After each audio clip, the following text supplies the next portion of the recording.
Hello, everybody. Welcome to our next episode of City Speak. I'm Clarence Anthony, your host and CEO and Executive Director of the National League of Cities. As many of our listeners may know, NLC runs a series of boot camps that are part of the local infrastructure hub that we created. It's a national program designed to connect cities and towns and villages with the resources and expert advice they need to access federal infrastructure funding. The hub is supported by Bloomberg Philanthropies, the Balmer Group, the Emerson Collective, the Ford Foundation, and the Kresge Foundation. These free, and I must say free boot camps, and I say that to everybody, and they're like, they can't be free, but they really are free, were specifically created to help small and mid-sized cities put together grant applications as they apply for funds available in the Bipartisan Infrastructure Law and Inflation Reduction Act. Over the last 2 years, the hub has served over 680 cities and is really starting to deliver big results.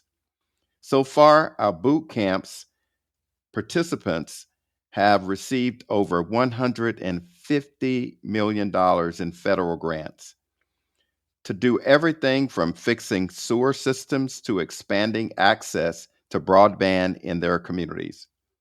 Our guest today is really a special guest, and I've met the mayor who's going to talk about his city, of course, but he's also going to talk about the infrastructure hub. He's an incredible local leader who's done great things in this community. One of those things that he's won a big federal grant through this program, which will help repair the infrastructure in his city. You guys, I am so thrilled to be joined by Mayor Abdullah Hammoud of Dearborn, Michigan.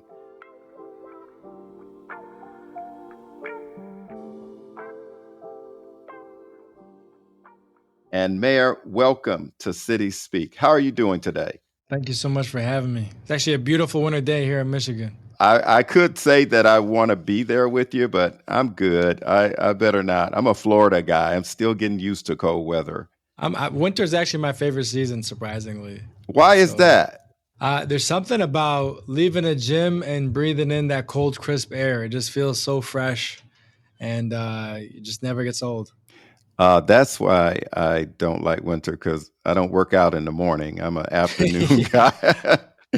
But thanks again. And Mayor, to kick things off, give us a sense of what Dearborn is like, a big focus of the platform of your city. What are you looking toward as well?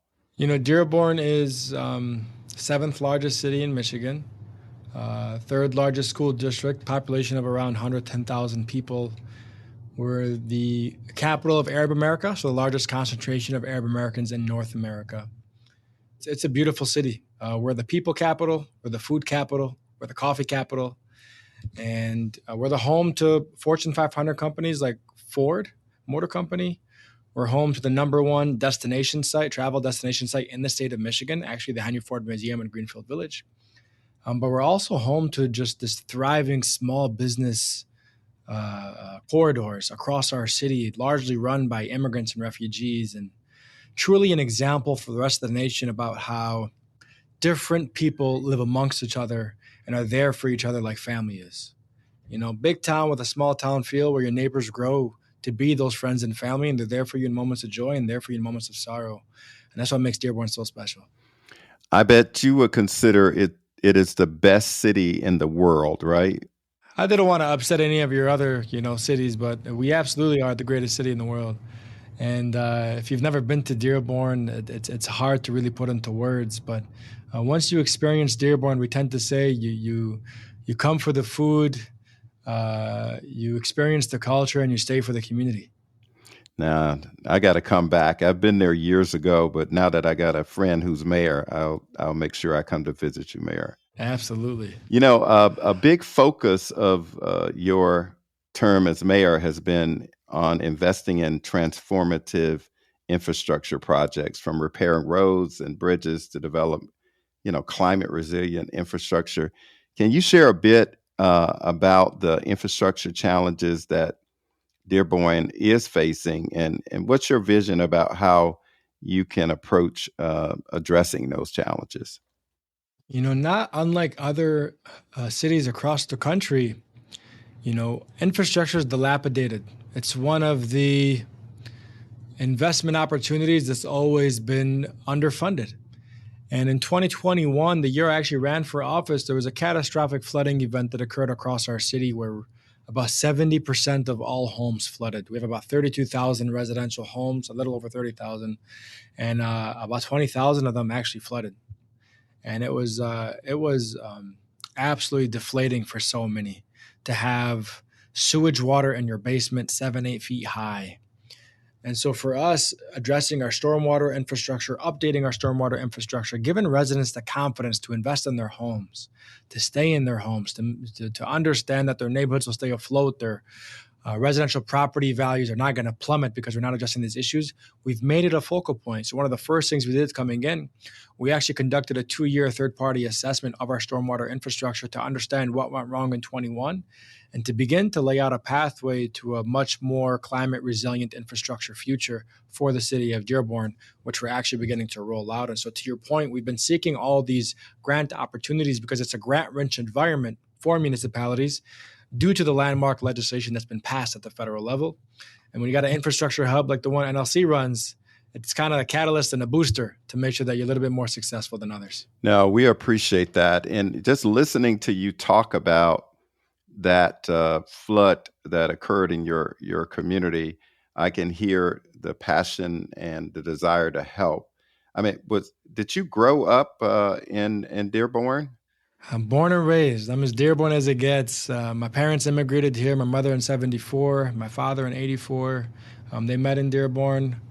I'm second eldest of 5 children. My wife, grew up born and raised in Detroit, and she's a Packer fan, and that's a whole other conversation for a different podcast. Dearborn is home. I always say that, my position is nothing more than just a regular Dearborn resident with a little extra responsibility. Yeah. Because to this community, I'm just Abdullah. I'm the son of Hussein and Gada, who everybody knows, and who everybody approaches as their own son, their own grandson, or somebody they grew up with. And really, it's one big family here. When you describe what happened in your city and the impact on the residents, I could hear it in your voice and your heart because I, after college, went back home and became mayor of my hometown. And it was a real commitment and a mission for me to go off to college and come back. And as I recall the storms that we used to have in Florida, the hurricanes, and to watch my family members, my neighbors go through a catastrophic challenge like that, it's hard. It's hard. Yeah, it's extremely hard. I suspended my campaign actually, and we changed our campaign volunteers, and we became kind of like a 311 call center. And so we actually cleared out over 300 homes. I learned how to use sump pumps for the first time in my life, sawzalls that we ended up purchasing, and became best friends with Home Depot. And you build a relationship with people unlike anything before when you really go through catastrophe together, unfortunately. And you just, you get that much closer to a community. Although even born and raised here, never experienced such a thing before in my life. And so it really brings you that much closer together. Well, I can relate. And first of all, when I moved to DC, I didn't know what a sump pump was in Florida. Yeah. In Florida, we don't even have any kind of basement. So, but as you talk about the challenges that you had with the infrastructure and then the floods and the impact on the residents, you had to think about how are you going to address these challenges. And you look to the federal government and the infrastructure hub, as well as the bipartisan infrastructure dollars. So, what was your experience historically in terms of applying for federal dollars? What challenges did you face as a small city? You have to understand, prior to me coming into office, there was no grant department at the city of Dearborn, first and foremost. The number one grant writer was actually our fire chief. And our fire chief wrote one type of grant, things obviously geared towards the fire department. And so this was not a city that was used to drawing down grant dollars like we have over these last 2 years. And so when we came in, we propped up this department and began to, network, got introduced to NLC, got introduced to one another, joined, obviously went through the Bloomberg Harvard program, learned through those opportunities that were established. First when we were applying for grants in the first year, you're kind of doing it on your own. You're doing it without references. You're doing it without feedback, without commentary about what you should do, what best practices are. And so we were successful, but not as successful as we thought we could be. And that's kind of what led up to that moment when we went through the boot camp, and then the big reward we got at the outset, because we actually applied for a grant very similar to the one that we received. And I know we're getting into it, but we actually failed that first round. And then we're successful in the second round. And my grant director actually doubled up on the boot camp. And so she signed up through her own name and then signed up a second time through my name, although I signed up as well. And she was just going to go through every director that she can to sign up as many times as it needed to really nail down the specifics of what it takes to be a successful applicant. Yeah, well, now you're telling people how to get around my system, Mayor. I don't know about that. Forgive me, yeah. No, but I think a number of cities are doing that because they recognize that just having one person in the boot camp is not enough. I mean, it's an entire city-wide project to be able to pull the finance people together, to see the community development people, the water and sewer department. Everybody has to provide some kind of input to this grant application. And I think what you guys did was to pull together the entire city. Absolutely. I mean, it's all hands are on deck when you're submitting such a large grant proposal, and it really is cross-departmental. In what world do you work in silos anymore? It really can't happen. Even as a network of mayors, what we realize is, yes, these are competitive grants, but we're not competing with one another. And that's the beauty, I think, also of NLC, is that you bring us, basically partners across the country to learn from one another and to actually uplift one another. And that's been a beautiful part about this process as well.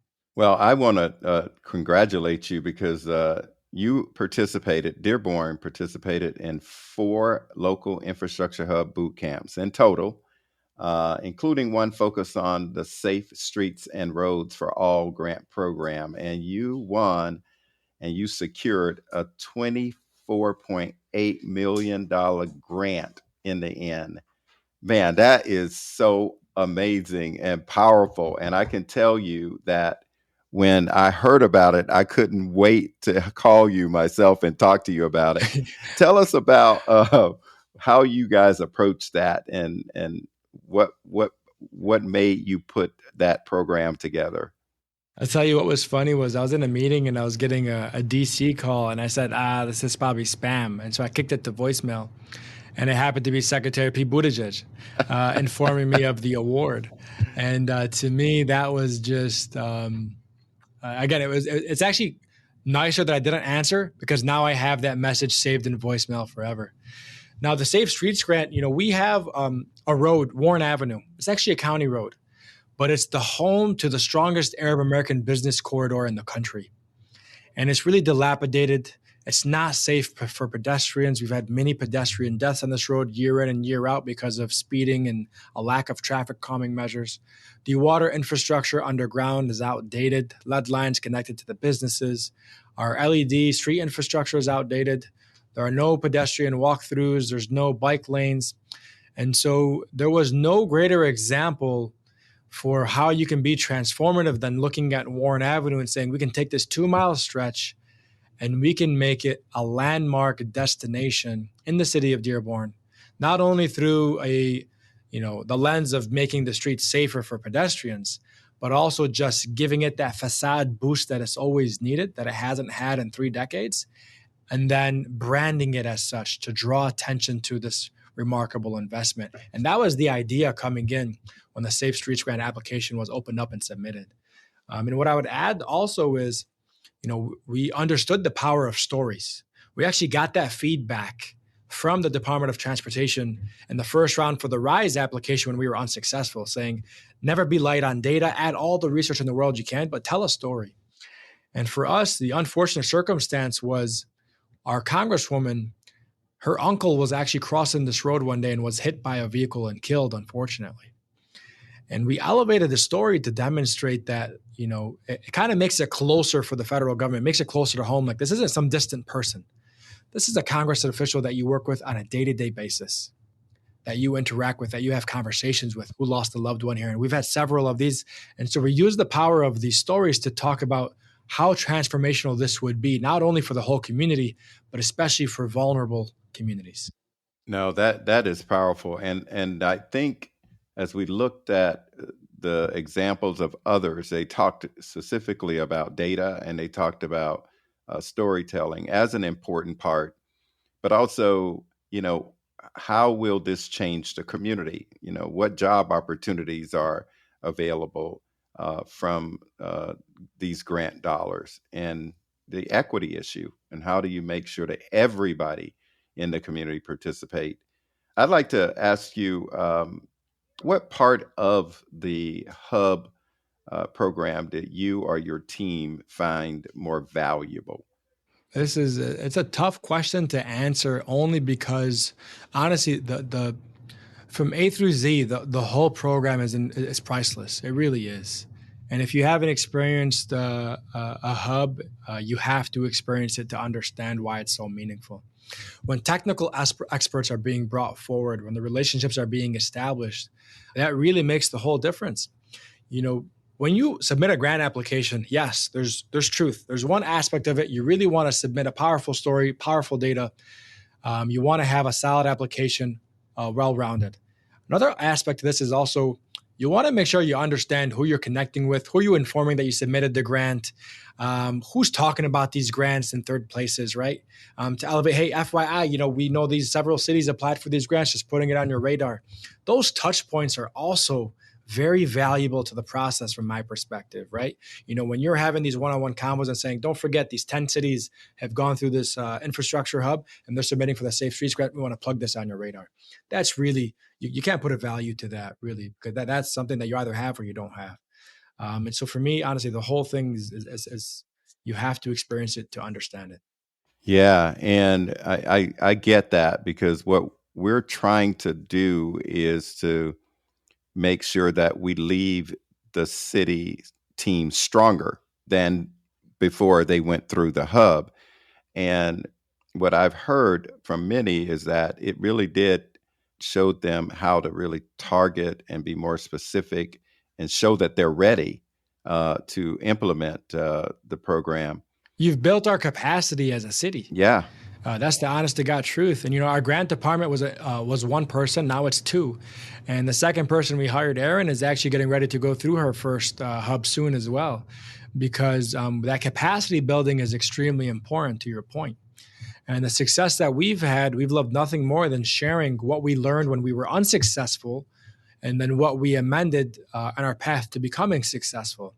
And it gives you confidence. When you land a grant of $25 million for a city of our size, that gives you confidence. I think you said something like a total of $150 million has been secured so far by cities. Yeah.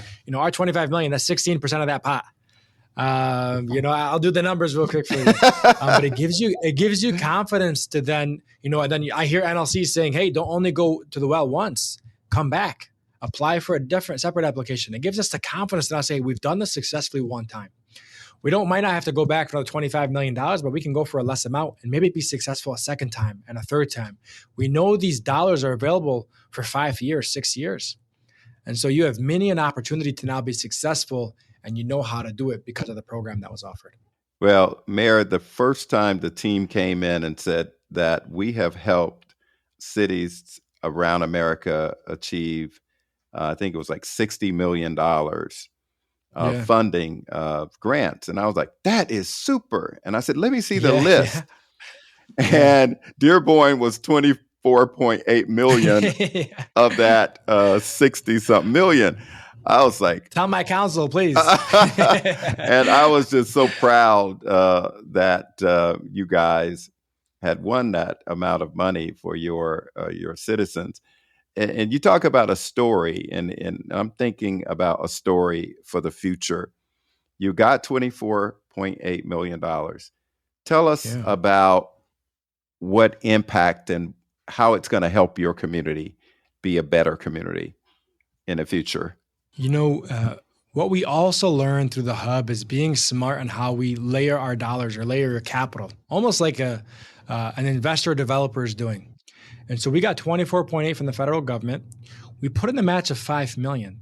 But the $5 million match that we put in, the county is actually putting it up because they were slated to pave this road in 2025 and 2026.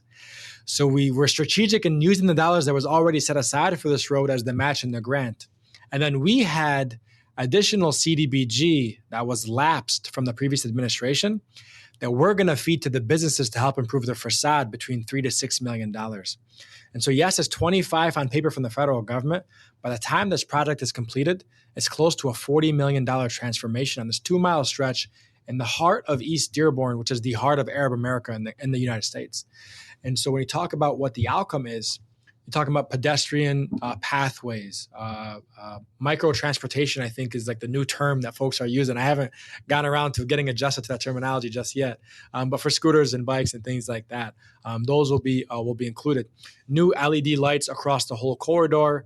We're working with DTE to see if they're willing to put up some grant dollars to help us improve the lights at a lower cost. So we can have all the GFI plugins, the ability to celebrate the various holidays. And that also adds to your economic output when you're able to do that. When we complete, we actually want to brand the corridor something along the lines of a Little Arabia or a Big Arabia.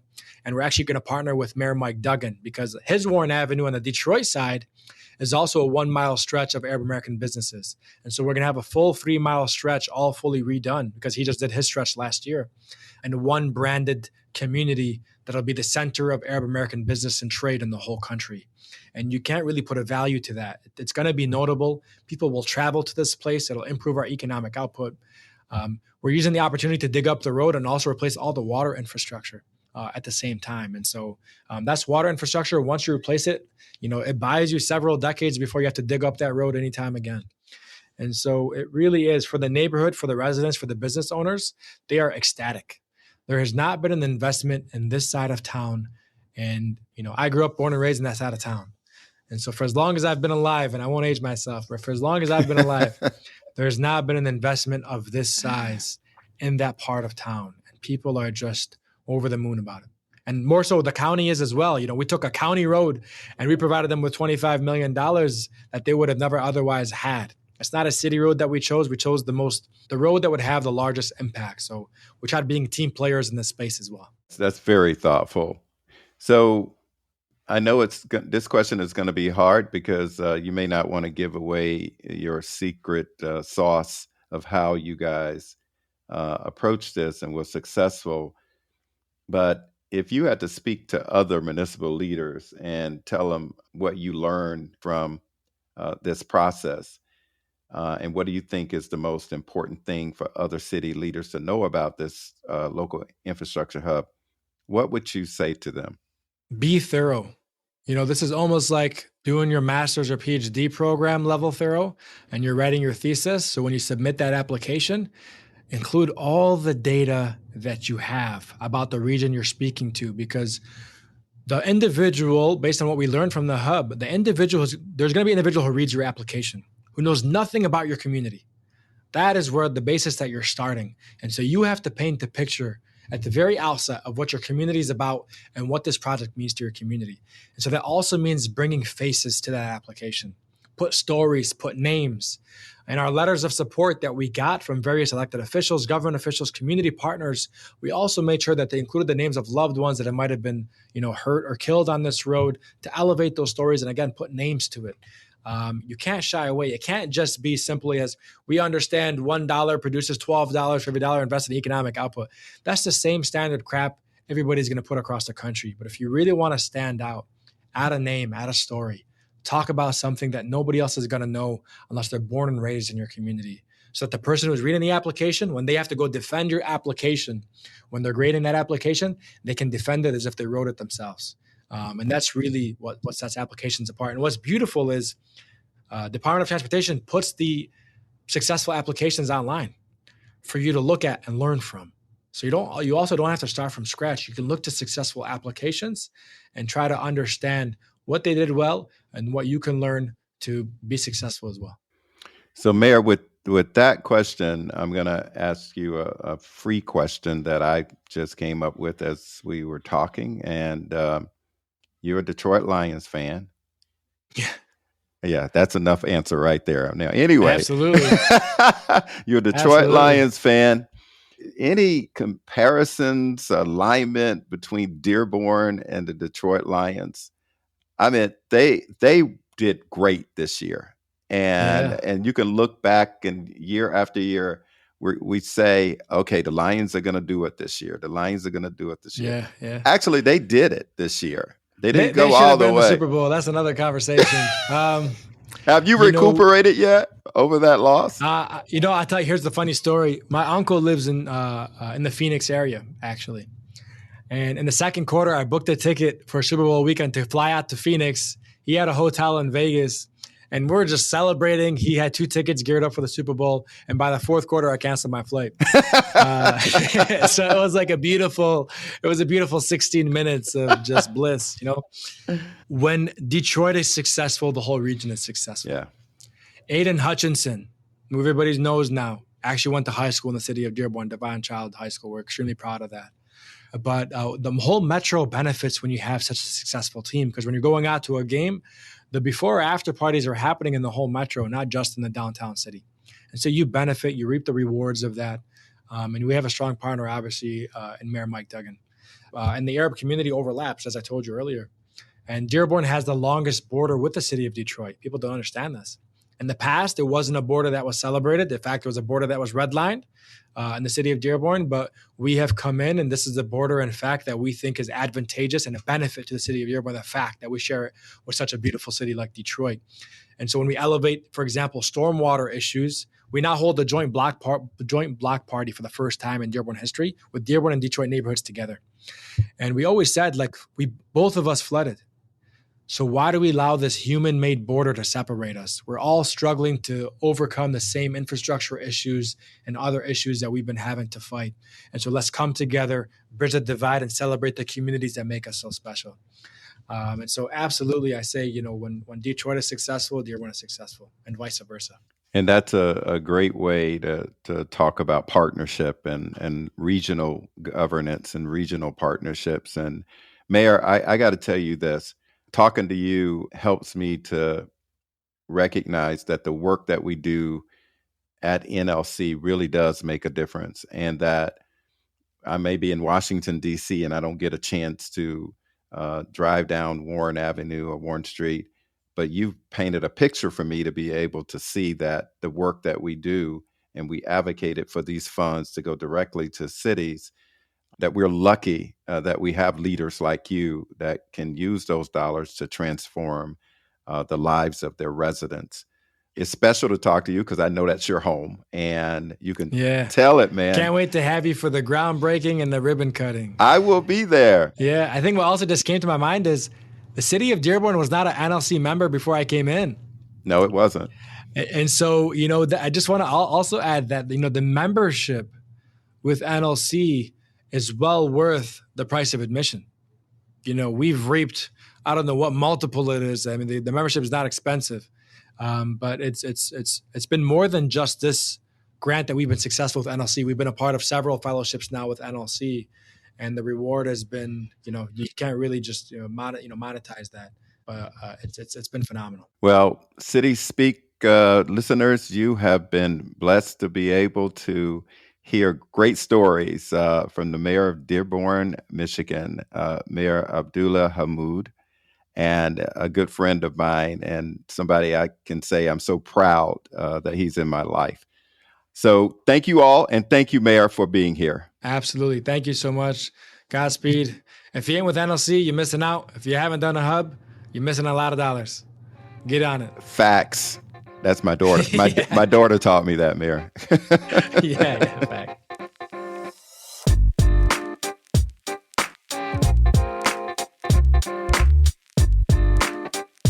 Thanks for listening to City Speak with Clarence Anthony. If you like the show, let us know. Share this episode with your friends and make sure to subscribe. We're curious to hear what you think, what you want more of, and how we can improve. If you have feedback or an idea for a guest you'd like Clarence to sit down with, send us your thoughts at cityspeakpodcast@nlc.org. Join us next month for a new episode. Like and subscribe here or wherever you get your podcast. See you next time.